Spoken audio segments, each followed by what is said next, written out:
Hello, welcome to this game review. We'll have a look at a game in which black got a decent position out of the opening, but he did not really know what to do with the structure and the two bishops that he received. So it started as a 4 knights game, and here white played bishop e5, which is one of the moves. Here black can play a lot of stuff. Bishop b4 is a move, knight d4 is a move. Something more interesting is bishop d6. We will see why this would be a good square for the bishop. Black played a6, which prompted white to take, and here white could have taken this pawn, after which black's only good move is to take here, with the point being that after queen d4 or queen d5, black will get the piece back, but it is a little bit dangerous as his king is still in the center, which white can try to use, and if he doesn't, black will end up with the bishop pair. After d3, this isn't very serious.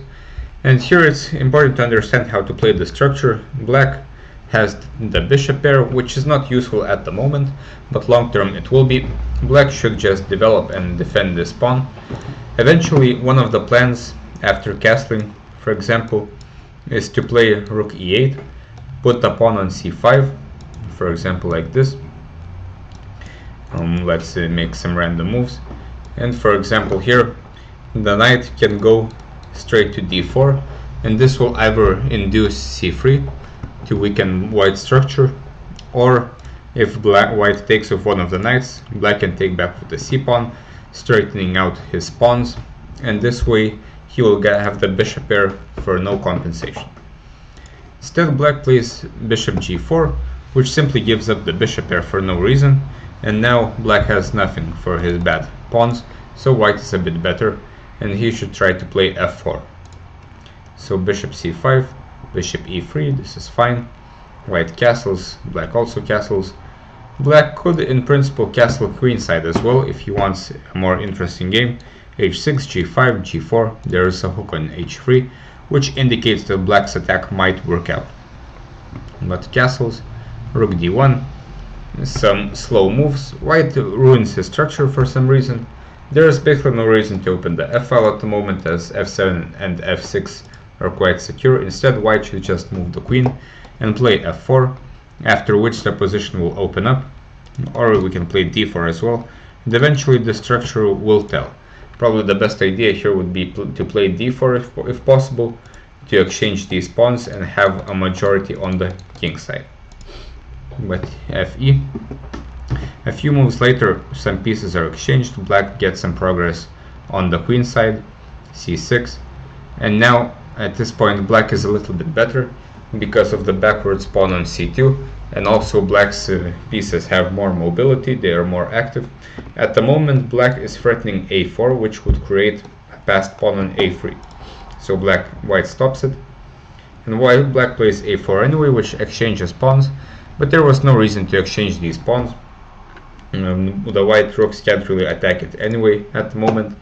Black should instead try to improve his rooks somehow, maybe rook f to e8, and black is a bit better because of this pawn, this weakness on c3.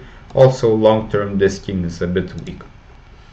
But a4, black is still doing quite fine, queen c6, and a few moves later black plays some moves and creates a weakness on d3.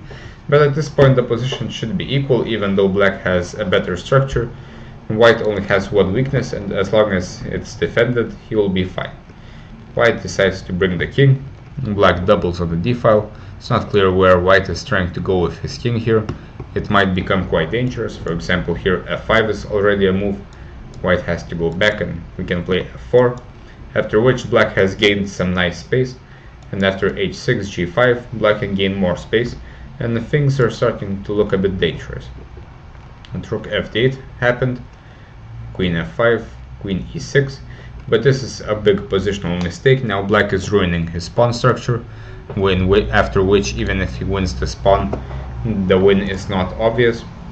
And also white's king is clearly weaker, so we shouldn't exchange queens just because of that. Here f6 should be played to defend both the f7 pawn and the e5 pawn, and black should continue attacking this pawn on d3. And white's position is already looking quite rough.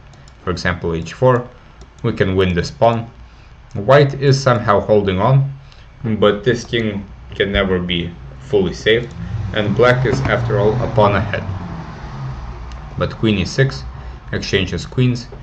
Now black does win one pawn, and after this white shouldn't have taken back, because this would activate black's rook. Instead white should move, and again black is kind of better, but not really, because his doubled pawns are basically like one pawn. But now black is better, but only if he finds the best move, which is rook f2, which is a very nice and instructive move.